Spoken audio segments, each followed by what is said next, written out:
Hi guys, I'm Laurie Vitale. On this episode of Laurie in the Kitchen, I want to share with you one of my childhood favorites. Of course, it involves pasta because it is going to be my pasta and carne alla pizzaiola. It is so good, such a classic. This is how we make it. This is how we've always made it in my family, in our household, and I'm thrilled to share it with you because it's very simple and very basic, but it's absolutely delicious. And come midweek, you know how you feel me on this.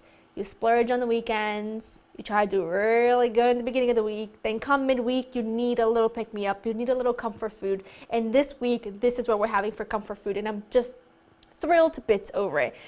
The ingredients are so few, but they are all the right ones. You're gonna need some really good quality Italian, I hand crushed these myself. These are plum tomatoes that are canned and I hand crushed them myself. These are some thin ribeye steaks, as thin as possible. You wanna get them. Fresh garlic that's been sliced. This is crucial, which is some dry oregano. Please don't use rosemary, it's not the same thing. And you're gonna need pasta of your choice. This is a medium cut pasta. Of course, it's penne rigate. I like the rigate because the little ridges on here allows the pasta to really adhere, the sauce to really adhere to the pasta. You're also gonna need salt and pepper, some olive oil, and then of course some parm, because no pasta dish to me is complete without it, and some fresh basil for the very end. So, I've got a little pasta pot there waiting to come to a boil to cook my pasta in, and I've got a skillet here that's been preheating with a little bit of olive oil, not extra virgin, just regular olive oil will do, and that's been preheating over about medium heat. You want it to get nice and hot because the steaks are only going to cook for like a minute, not very long. So, and this is the crucial part about this dish, is because the longer they cook, the tougher they become. So what I like to do is just season both sides of the steaks with some salt and pepper. And usually what I do is I'll do the one side, put them in the pan, and then do the other side. The pan needs to be ferociously hot because they need to develop color really fast. So I have this on about medium-high heat. And you're going to need to just cook these for literally 30 seconds on each side. And now I'm going to season that side, 30 seconds on each side, and then get them out. Okay, those look fantastic. I'm going to need to add just a little bit more oil into my skillet, not a whole lot. And then I'm going to add, same skillet because that's got a lot of flavor now. I did lower the heat to medium. And I'm just going to saute my garlic until it becomes nice and fragrant. All right. Yes, it bubbles, but don't not panic. That is good stuff. Look at that. Look at that garlic. Everything is looking phenomenal. Now, all I need to do now is add my oregano. Now this is why it's called pizzaiola. It's the oregano that just gives you that reminiscent just sort of smell and flavor from a pizza sauce. That's why this particular dish is called pizzaiola. So there's that. Salt, black pepper, and now just give everything a stir.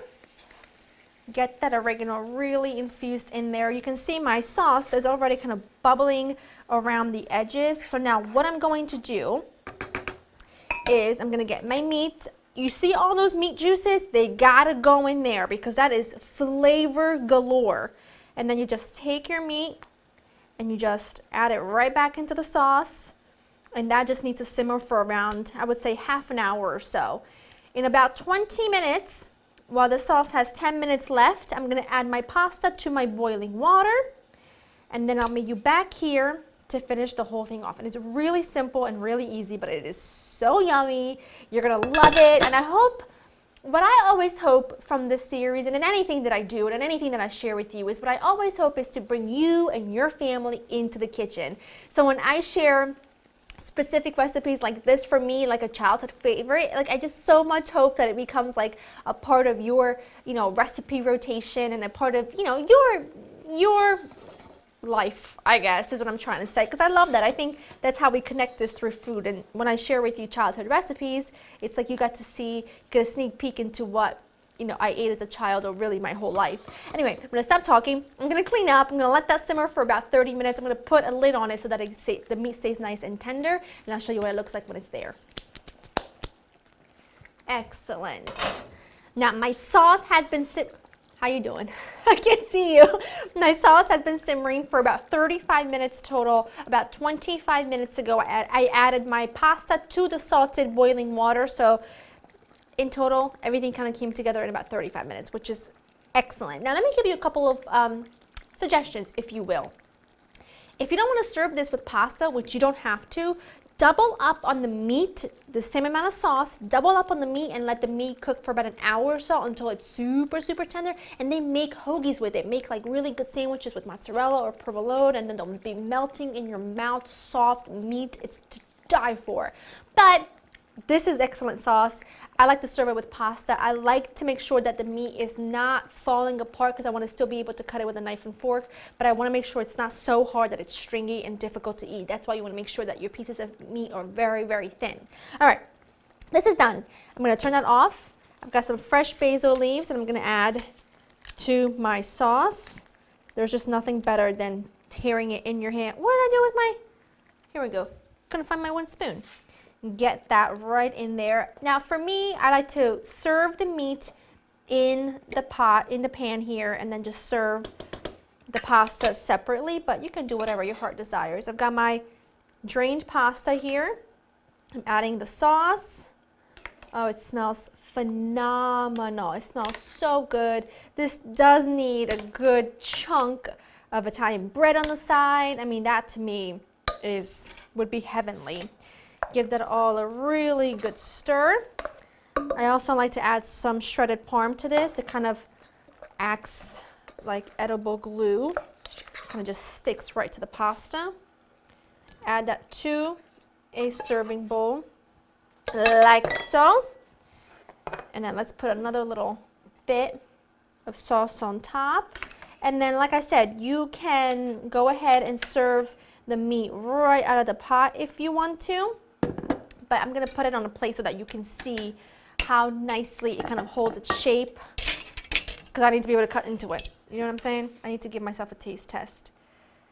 Get that right on there. And then top it with some of your sauce. Now I have enough sauce here that I could have cooked a pound of pasta. I only cooked a half a pound because there's just Joe and I for dinner. I know that we'll have leftovers for tomorrow, which is great, and I'll have some extra sauce to put in the fridge to make some fresh pasta with it, you know, towards the end of my week. I don't even know where to start. Let's do a little bit of both because why? There we go. It's gonna be hot though. Nothing I can't handle. Now sauce is where it's at. You have to try it. The meat is just gorgeous. You can see, I'll do another one for you. It slices really nicely, really easily. You can see it's tender. See that? But it's not like falling apart because I want to be able to feel like I'm eating a piece of meat. You know what I mean? I love it. There's just Joe and I for dinner, so I'm doing it. I'm putting my steak right into that sauce because that's how I like it. Now, like I said, if you're making a double batch of meat, put it into some nice crusty Italian rolls, melt some cheese over the top, and it will be phenomenal. The recipe is incredibly easy. It calls for just a few ingredients, none that are difficult to find. You might even have them on hand. So go to laurainthekitchen.com to get the written recipe. I hope you've enjoyed spending time with me, and I'll see you next time. Bye!